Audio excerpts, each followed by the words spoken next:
CBI, intelligence bureau, ministry of railway, NIA, income tax audit department में एक officer के रूप में काम करना चाहते हैं तो यह वीडियो आपको पूरी देखनी चाहिए। यदि आपने हाल ही में ग्रेजुएशन कंप्लीट किया है तब तो यह जानकारी आपके बहुत ही काम की है। इस वीडियो को आप पूरा देखें। इसका मतलब यह नहीं है कि 10th एवं 12th पास वाले इस वीडियो को नहीं देख सकते। यह इन्फॉर्मेशन बहुत ही काम की है। यह वीडियो हर उस इंसान को देखना चाहिए जो एक ऑफिसर बनने का सपना देख रहे हैं। इस वीडियो में हम बात करेंगे स्टाफ सिलेक्शन कमीशन द्वारा आयोजित की जाने वाली परीक्षा कंबाइंड ग्रेजुएट लेवल एग्जामिनेशन के बारे में। इसे शॉर्ट फॉर्म में ACC CGL भी कहा जाता है। इसी एग्जाम को क्रैक करके आप इन डिपार्टमेंट्स में ऑफिसर बनने का सपना पूरा कर सकते हैं। तो चलिए जानते हैं इस परीक्षा की पूरी डिटेल्स आसान शब्दों में। तो नमस्कार दोस्तों, वेलकम टू GK स्टडी गोल। सबसे पहले यह जान लेते हैं कि ये आखिर ACC CGL है क्या। CGL एक ग्रेजुएट लेवल पे आयोजित की जाने वाली परीक्षा है जो ACC यानी स्टाफ सिलेक्शन कमीशन द्वारा आयोजित की जाती है। यह परीक्षा ऑल इंडिया लेवल पे प्रत्येक वर्ष आयोजित की जाती है। यह परीक्षा भारत सरकार के अलग अलग मंत्रालयों, ऑर्गेनाइजेशंस तथा विभागों में ग्रुप B तथा ग्रुप C ऑफिसर्स के पदों पर बहाली के लिए आयोजित की जाती है। कुछ पदों के नाम बताऊं तो ये हैं assistant audit officer, assistant section officer, inspector of income tax, auditor, sub inspector, accountant, tax assistant, assistant account officer, inspector central excise, assistant enforcement officer आदि। जैसा कि इसके नाम से ही पता चलता है कि यह एक ग्रेजुएट लेवल की परीक्षा है, तो इस परीक्षा के लिए मिनिमम क्वालिफिकेशन ग्रेजुएशन रखा गया है। कुछ पदों के लिए कुछ एडिशनल क्वालिफिकेशन की रिक्वायरमेंट होती है, जैसे JSO, assistant audit officer, assistant account officer आदि पदों के लिए।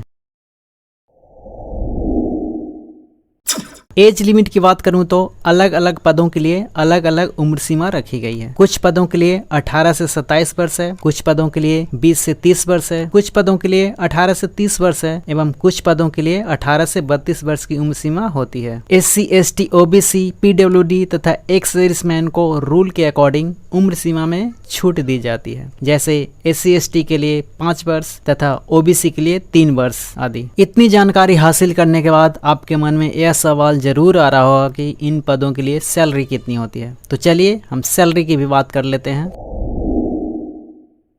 यह सारे पद बहुत ही जिम्मेदारियों वाला पद है, तो इसके लिए सैलरी भी अच्छी खासी दी जाती है। जी बिल्कुल, ग्रुप C वाले सभी पद पे लेवल 4 एवं पे लेवल 5 के अंतर्गत आते हैं। पे लेवल 4 का पे स्केल 25,500 से 81,100 के बीच है तथा पे लेवल 5 का पे स्केल 29,200 से 92,300 के बीच रखी गई है। ग्रुप B पद की बात करें तो यह पे लेवल 6, 7 तथा 8 के अंतर्गत आता है। पे लेवल 6 का पे स्केल 35,400 से 1,12,400, पे लेवल 7 का पे स्केल 44,900 से 1,42,400 तथा पे लेवल 8 का पे स्केल 47,600 से 1,51,100 के बीच है। बहुत ही अच्छी खासी सैलरी है। अब बात करते हैं CGL के एग्ज़ाम पैटर्न के बारे में। हाल ही में CGL का एग्ज़ाम पैटर्न चेंज हो चुका है, तो अब बात करेंगे इसके नए पैटर्न के बारे में। नए पैटर्न के अकॉर्डिंग CGL की परीक्षा 2 टियर में आयोजित की जाएगी। पहला टियर 1 एवं दूसरा टियर 2। टियर 1 की बात करें तो यह 200 अंकों का एक ऑब्जेक्टिव टाइप परीक्षा है जो केवल क्वालिफाइंग नेचर का है।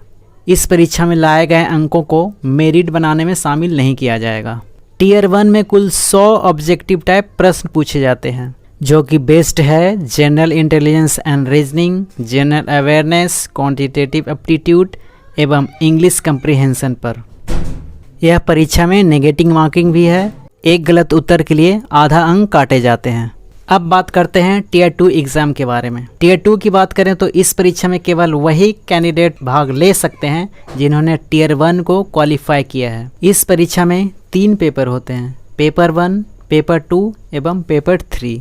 नए पैटर्न्स के मुताबिक टियर 2 की परीक्षा अब सभी कैंडिडेट्स के लिए 390 अंकों की होगी, जो बेस्ड होगा mathematical ability, reasoning and general intelligence, English language and comprehension एवं जनरल अवेयरनेस पर। यदि आपने JSO, assistant audit officer, assistant account officer के लिए आवेदन किया है तो इसके लिए पेपर 2 एवं पेपर 3 का आयोजन होता है। पेपर 2 एवं पेपर 3 100 अंकों की होती है। टियर 2 एग्ज़ाम में नेगेटिव मार्किंग की बात करें तो पेपर 1 तथा पेपर 2 एवं 3 में अलग अलग नेगेटिव मार्किंग है। पेपर 1 में एक गलत उत्तर के लिए 1 अंक काटे जाते हैं, जबकि पेपर 2 एवं पेपर 3 में एक गलत उत्तर के लिए 0.5 अंक यानी आधा अंक काटे जाएंगे। इसके बाद आखिरी टेस्ट की बात करें तो यह है डेटा एंट्री स्पीड टेस्ट यानी DEST। यह सभी कैंडिडेट्स के लिए कंपलसरी है। यदि आपने यहाँ तक समझ लिया और इस परीक्षा के लिए आवेदन करना चाहते हैं तो एप्लीकेशन फ़ी की बात करना भी ज़रूरी है।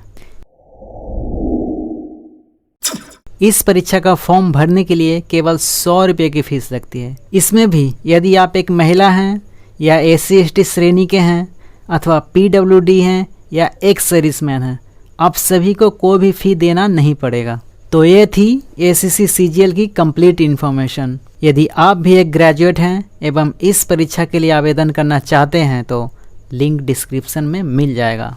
यदि ऑनलाइन आवेदन भरा जा रहा होगा तो आप भी उस लिंक के थ्रू आवेदन कर सकते हैं। तो फिर मिलते हैं इस तरह की एक और इन्फॉर्मेटिव वीडियो के साथ। जय हिंद।